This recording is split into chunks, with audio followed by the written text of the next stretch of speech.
Hi friends, it's Shelby and today I'm going to be talking about my favorite books of 2020.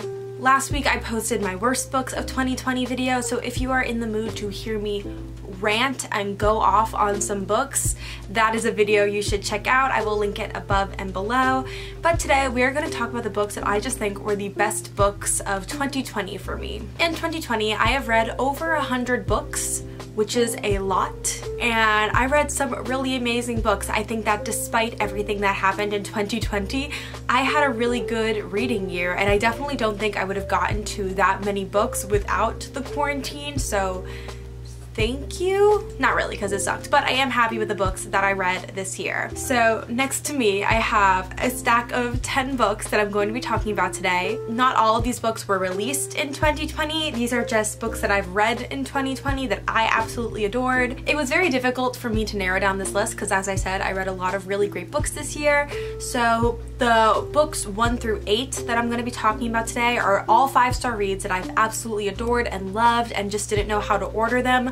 But the last 2 books that I am reading are definitely 2 of my favorite books of the year, the 2 books I could not stop talking about all year long. So up until numbers 9 and 10, it's in no particular order just because I didn't know how to order them. But without further ado, let's get started. So the first book on my list is Skyward by Brandon Sanderson. This is my first ever Brandon Sanderson novel. I know he writes some really amazing high fantasy sci-fi books, but I decided not to start with one of his huge series.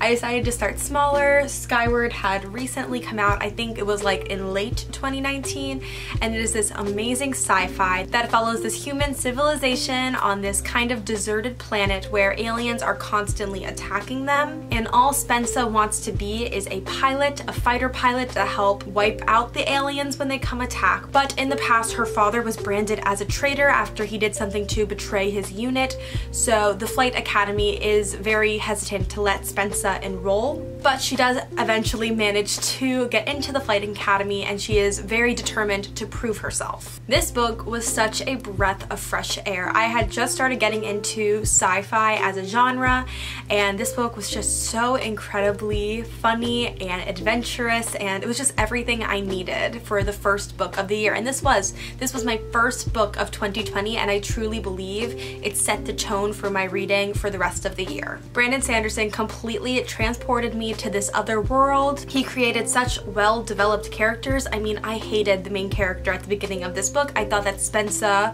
was headstrong and standoffish, but I really have grown to love her through this book, and watching her kind of get knocked down and picking herself up while in this flight academy just really gave me an appreciation for the character.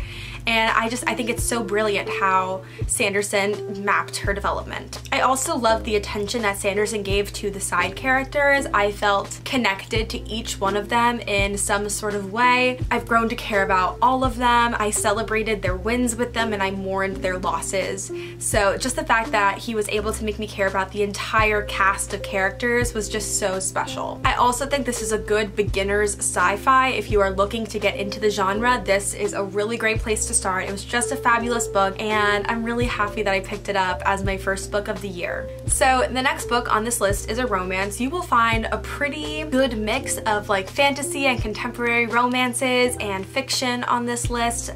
I definitely have a wide range of books on this list this year, which is really great because it means that I definitely expanded my reading tastes over 2020, which was definitely a goal of mine. So yeah, the next one is a romance, Well Met by Jen DeLuca. This was such a fun new adult romance. If you are looking for a fun contemporary kind of rom-com book, this is perfect. Well Met follows Emily, who has recently relocated to Willow Creek, Maryland to help her sister and niece after they got into a car accident, and at some point during her stay there she got roped into volunteering for the town's annual Renaissance fair. Her and the organizer of the fair, Simon, immediately get off to a rocky start, and through practices and different activities that the whole company does together, Emily gets the sense that Simon doesn't like her very much. But when the Renaissance fair season starts, Emily sees this whole new side to Simon, and she has to figure out kind of which Simon is real, the one outside of work who is standoffish and mean, or the one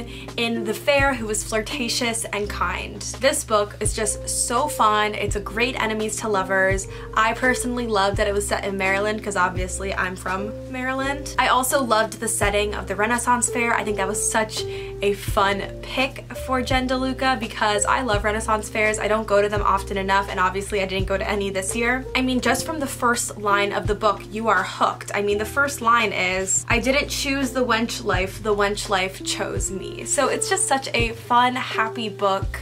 You love all of the characters. Her relationship with Simon and its development was so beautiful. I just loved the story. It was funny, never a dull moment, and now I want to go be a bar wench at a Renaissance fair and meet a sexy pirate. So hopefully that'll happen in 2021. But yeah, loved Well Met. The next book I'm going to talk about is Furyborn by Claire Legrand.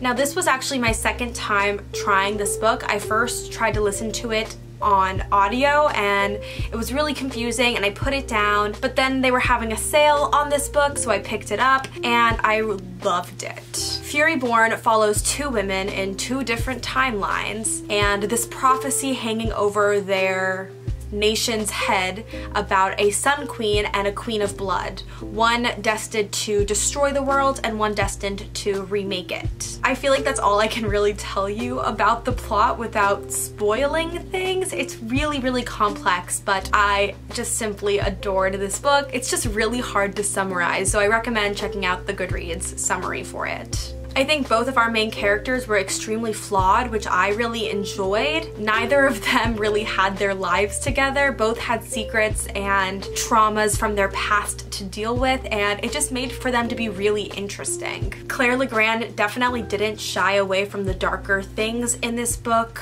but I just thought the world building and the magic systems were so complex, so intricate, but so amazing, and if you stick with it, it's just such a great book. I mean, Claire Legrand wrote two timelines 1,000 years apart, with one timeline actively affecting the other. That's just genius. Like, I have no idea how she wrote this without getting super confused and tangled in all of these different webs she was stringing that wouldn't be discovered until the second or third book. It was just a brilliant series as a whole. I read all 3 books this year and they were all just so magical and wonderful. So if you get a chance to, please check out Furyborn. I highly recommend it for fans of Sarah J. Maas. I think you will definitely like this book, and just please check it out. The 4th book on my list I have raved about earlier this year, and that would be With the Fire on High by Elizabeth Acevedo. This is my first book that I've read by Elizabeth Acevedo. I really want to read her other book. I think it's called The Poet X, but I absolutely loved this book. Obviously what drew me to it first was this beautiful cover, and especially on the hardback editions, if you remove the sleeve, you have this beautiful cover right here with just all these different kinds of fruits. It's so pretty. With the Fire on High follows Emoni Santiago, who is a teen single mom in her senior year of high school. Emoni has a passion for the culinary arts. She wants to be a chef one day, and when her school starts offering this culinary arts class, which culminates in a trip to Spain, she has to start figuring out what her future is gonna look like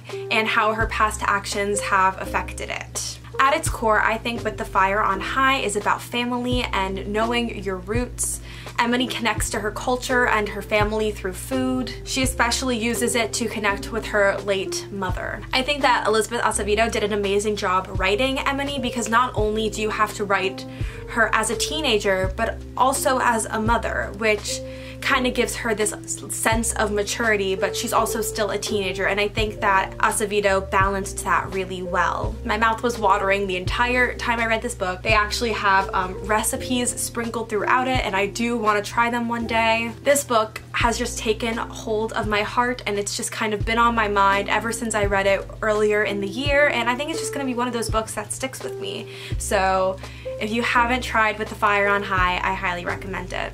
So the next book that I have on my favorites list is one that I cannot believe I haven't picked up until this year, and that would be Red, White, and Royal Blue by Casey McQuiston. This book has been raved about. It is adored by so many people, and it completely lived up to the hype for for me. Red, White, and Royal Blue follows the son of the President of the United States, Alex, and the Prince of Wales, Henry. When they get into a public fight in order to maintain the public image of these two very powerful families, Henry and Alex are forced to create this fake friendship. But as they spend more time together, that fake friendship turns into a real friendship, which turns into something more.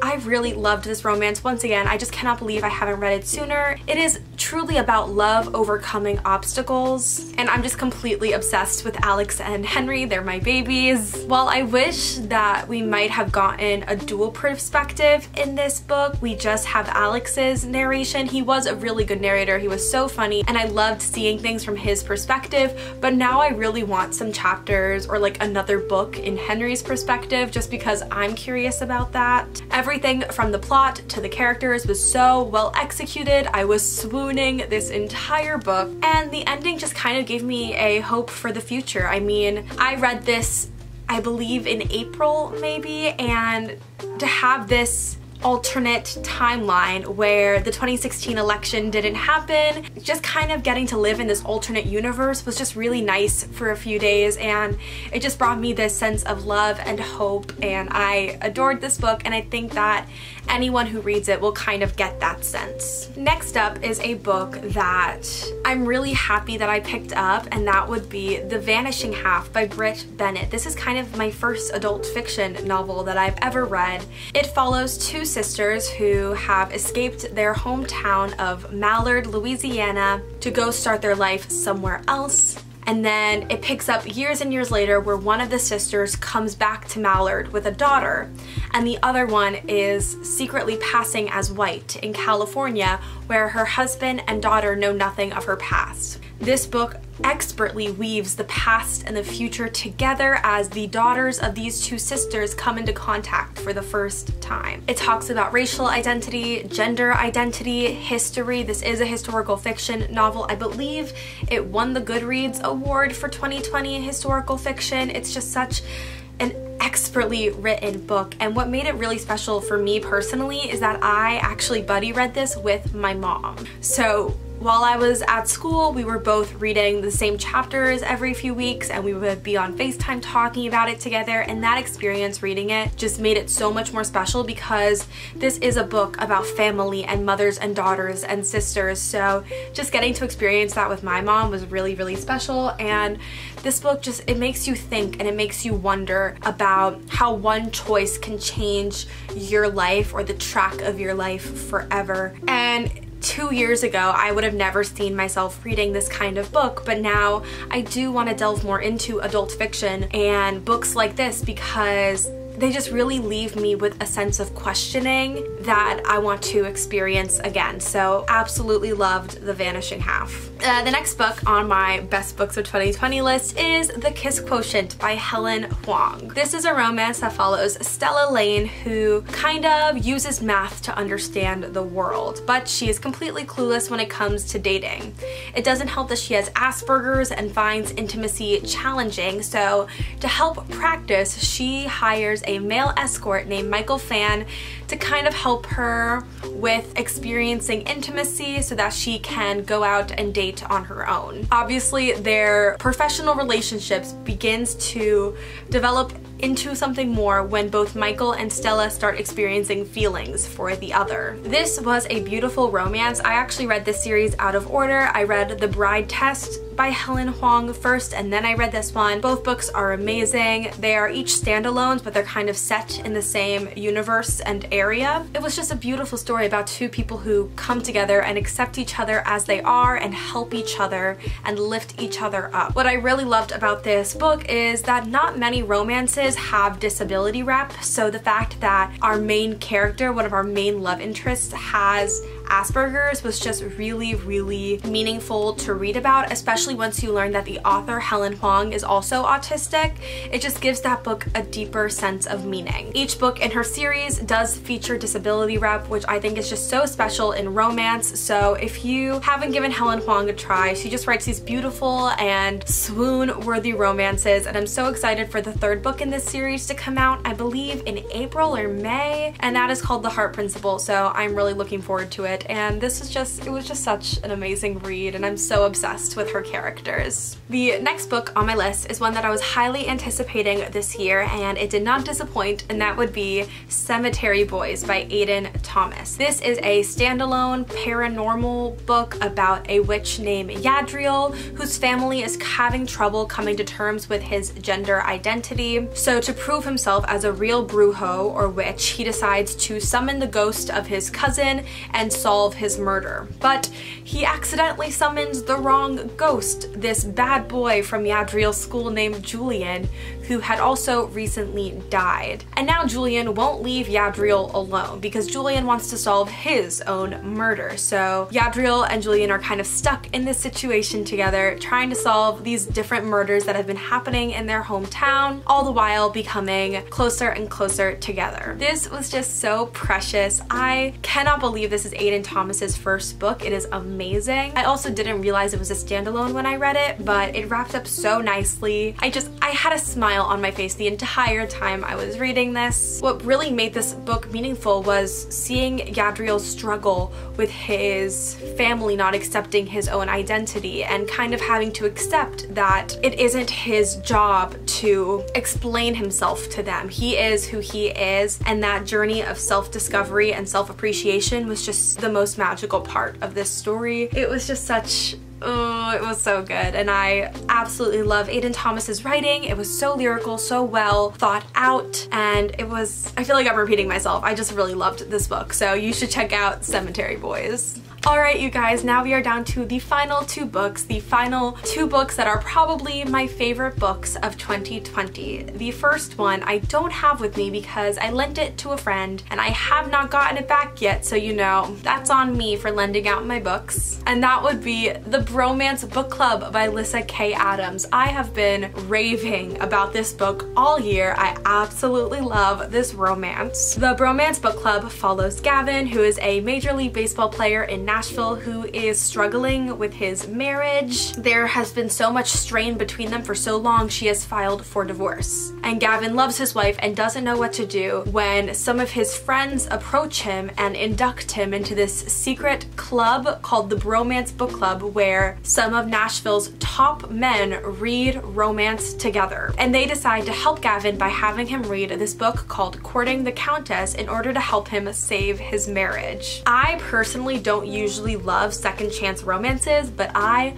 loved this one. I think that Lyssa did it really well with the dual point of view. We get some scenes from Gavin's perspective and some scenes from his wife's perspective. I honestly wish this Bromance Book Club existed in real life. I think a lot of the time in romance books we get this toxic masculinity, so the fact that we have a book where these guys have this society where it's okay to share emotions and to read romance books, which isn't typically accepted for men to read romance books in mainstream society, was just brilliant and amazing, and I loved it. She created this space where it's okay for men to talk about the feelings that they have, and I really appreciated that in this book. This book was also just so incredibly funny, from the excerpts that she had sprinkled throughout the book from Courting the Countess to how the guys interacted with each other. It was just so funny, but also dealt with some serious issues regarding marriage problems and making sure you're listening to your partner and not just kind of shutting them out over time. I think our main characters had good development over time as they kind of learned each other again. And I also love how Lyssa Kay Adams didn't make it easy for Gavin to just win back his wife. It felt realistic how this story happened, and I just think it was just so well done. I also think the smutty scenes were done really well. The book dealt with some problems in the bedroom that aren't typically discussed, and I really liked that it was discussed in this book. I kind of want to make any future partner I have read this book, or at least read romance. Any future partner of mine's gonna have to read some romance. So yeah, definitely loved the Bromance Book Club. We are down to the final book on my best books of 2020 list, and no one is gonna be surprised when I pull up this book because I am sure a lot of people had it on their favorites list, but I was absolutely obsessed with it, and that would be House of Earth and Blood by Sarah J. Maas. This is Sarah J. Maas's newest series. I love her. I've loved all of the books I've read by her so far, and this book once again just blew me away. This story follows a half human, half fae named Bryce Quinlan, who is living in Crescent City, this city where all these different types of magical creatures like fairies and angels and vampires and werewolves live in harmony. Or not really harmony, they just kind of tolerate each other. After an incident that makes her lose her best friends in the world, Bryce sort of loses the will to live, but when a few years later these murders start happening in the same way that her friends were killed, Bryce teams up with a fallen angel named Hunt to solve the murders. Honestly, at some point, I would just like to take a quick peek into Sarah J. Maas's brain to figure out how in the world she gets her ideas, because this book was phenomenal. The world itself was built beautifully. If you've read any of Sarah J. Maas's other books, you know that she writes beautifully crafted universes, and this book was no exception. In fact, I do think that this book is going to have a hand in hopefully tying together her other two series. You have in-depth magic systems, complex characters, and strong women. Overall, I loved all the characters in this book. I loved the development over this book. I think the way that Sarah J. Maas deals with depression and trauma was really well done. It was just, oh, I loved this book. It really was just so raw and real, and it cut right to my soul. To anyone who is thinking of picking this up, fair warning, it is over 800 pages long, so you have to be prepared for that. There is a lot of world building because this is a new series and a new universe. You kind of have to get through those parts of her explaining the world in which we are now in, but I personally really enjoyed that. I personally loved learning about all the different creatures and systems in place in Crescent City, so I just loved every single part of this book. I did not stop reading it once I got it till it was done. I consumed this book into my soul. If you are in the mood for an epic fantasy, I highly recommend picking up House of Earth and Blood if you haven't yet. And I just think that this was definitely one, if not the best book of 2020 for me. And those were my favorite books slash the best books for me of 2020. I'm not gonna lift them all up because there are many and they're all over my floor in front of me right now, but you get the picture. I am so grateful that I was able to read and enjoy all of these books this year. If you end up picking any of them up, please let me know. Also, please write down below what your favorite book of 2020 was, or if you don't pick one, tell me a few of your favorites. And that is it for this video. So if you guys enjoyed it, please don't forget to like, subscribe, and comment. Hit the notification bell to get updates on when I post. I post every single Monday. And I think this might be my last video before 2021. So I will see you guys all in the new year. Bye! Love you guys!